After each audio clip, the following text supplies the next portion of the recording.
कालू बहुत अमीर और लालची आदमी था। गांव में जो कोई भी गरीब कमजोर आदमी देखता है उसे डरा धमकाकर वो उसे सब कुछ औने पौने दामों में खरीद लेता है और उसे गांव से निकाल देता है। कालू, चलो आज बुलबुल के पास जाते हैं। सुना है कि वो बहुत गरीब और कमजोर है और उसके पास एक संतरे का पेड़ भी है। हम जाकर बुलबुल से वो संतरे का पेड़ खरीद लेते हैं। चलो गोरी, संतरे का पेड़ अमीरों के पास होना चाहिए।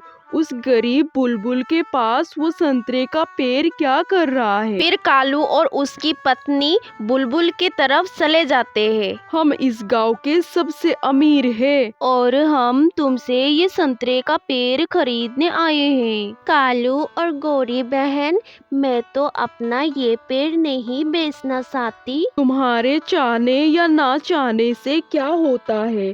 सीधे से ये पेड़ हमें बेच दो। अगर ना बेचा तो हम तुमसे मुफ्त में ही ये पेड़ छीन सकते हैं। बुलबुल अकेली थी और गरीब भी। वो डर जाती है। ना, मुझे मत मारना। आपको जो देना है दे और ये पेड़ आप ले ले। फिर कालू बुलबुल से संतरे का पेड़ 100 रुपये में खरीद लेता है और बुलबुल बेचारी अपने सामान लेकर दूसरे गांव में चली जाती है। एक न एक दिन हम अकेले ही रह जाएंगे इस गांव में। हम सब गरीब इंसानों को यहाँ से भगा देंगे और फिर ये गांव हमारा होगा और हम सबसे अमीर इंसान होंगे। दूसरे दिन मंजू बहन घबराई हुई गोविंद के पास आती है। गोविंद भैया, उस कालू ने बुलबुल से संतरे का पेड़ बहुत कम दामों में खरीद लिया है और उसे गांव से भी निकाल दिया है। वो जालिम कालू ने पैसे के जोर पर ये सब कर रहा है। मुझे तो डर है वो कालू हमें भी गांव से कहीं निकाल ना दे। फिर वही होता है जिसका मंजू को डर था। कालू मंजू के पास आता है। मंजू बहन, तुम्हारे घर के आसपास वाली सभी पेड़ मैंने खरीद ली है और अब जिस पेड़ के नीचे तुम्हारी घर है तुम वो पेड़ भी मुझे बेच दो। ऐसे कैसे हो सकते हैं कालू भैया? मैंने तो ये पेड़ किसी को नहीं बेच सकती। मैं कल तक समय देता हूँ तुम्हें। अगर तुमने ये पेड़ ना बेचा तो तुम्हें मार मार कर इस गांव से निकाल दूंगा। फिर कालू वहाँ से चला जाता है। कालू जी, क्या वो मान गई? मंजू बहन हमें अपना पेड़ बेचने के लिए। मैंने उसे कल तक समय दिया है। वो बहुत गरीब और कमजोर है। वो डर जाएगी और हमें अपना पेड़ बेच देगी और फिर ये सारा पेड़ हमारा हो जाएगा। पैसा लगाओ और सब खरीद लो। हम अमीरों के पड़ोस में इन गरीबों का कोई काम नहीं। मंजू बहन, अब हम मिलकर उन लोगों को ऐसे उल्लू बनाएंगे कि वो सारी जिंदगी याद रखेगा। फिर गोविंद मंजू बहन के कान में कोई बात बताता है और बाजार चला जाता है। वो बाजार से नकली सोने का हार खरीद लेता है और वापस आ जाते हैं।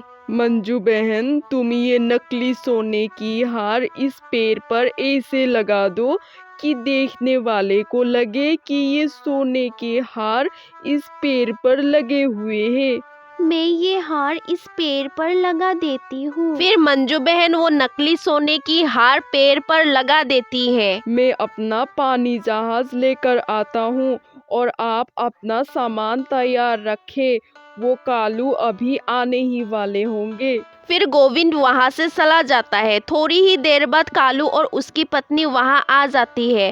उस पेड़ पर सोने की हार लगे देखकर गोरी बहुत हैरान होती है। मंजू बहन, तुम्हारे इस पेड़ पर क्या सोने की हार भी लगते हैं? नाना गोरी बहन, अभी हाथ ना लगाना। अभी ये हार कच्चा है। बस कुछ ही दिनों में ये सोने की हार पक जाएंगे और फिर मैं इन्हें तोड़कर बाजार में बेच दूंगी। गोरी, इस पेड़ पर सोने की हार भी लगते हैं।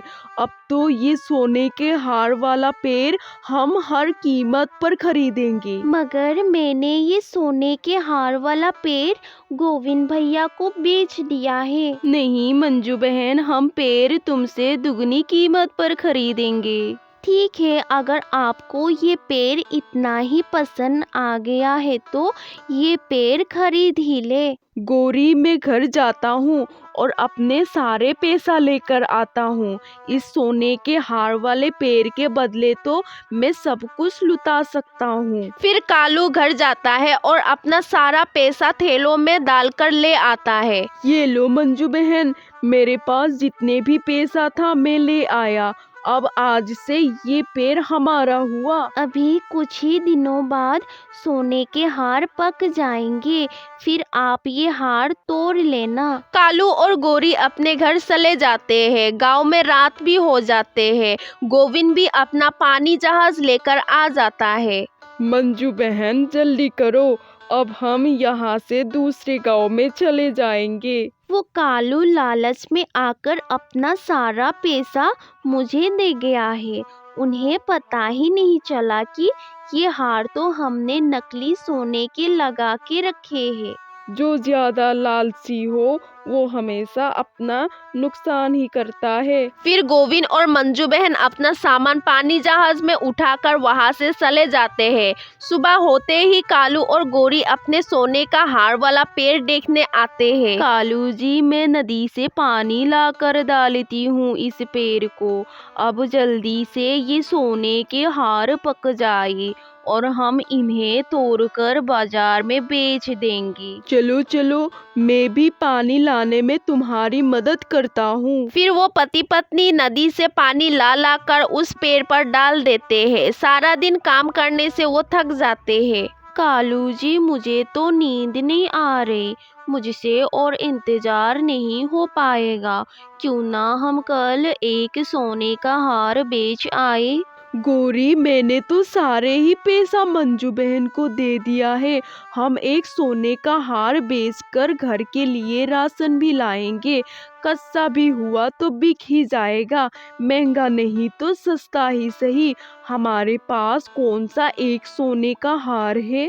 वो ऐसा ही करते हैं। दूसरे दिन कालू और गौरी उस पेड़ से एक हार तोड़ते हैं और उन्हें बाजार ले जाते हैं। क्या तुम पागल हो कालू, ये तो नकली सोने के हार है, ये असली नहीं है। नहीं नहीं सोनार जी, ये अभी कच्चा है। 2-4 दिन में हमारे बाकी हार भी पक जाएंगे, फिर हम वो हार भी आपको ही बेचेंगे। जाते हो या एक लगाओ, पागल हो गए हो क्या?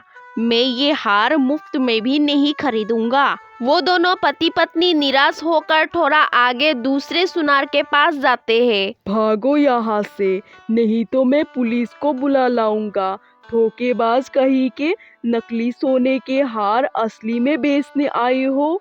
पति जी, वो मंजू बहन तो हमें चूना लगा गया और हम अपने लालच में मारे गए। मेरे पास एक भी रुपया भी नहीं बचा। मैंने अपना सारा पैसा ही मंजू बहन को दे दिया था। दोनों रोते हुए घर वापस चले जाते हैं और उन्हें उनके लालच की सजा मिल जाती है।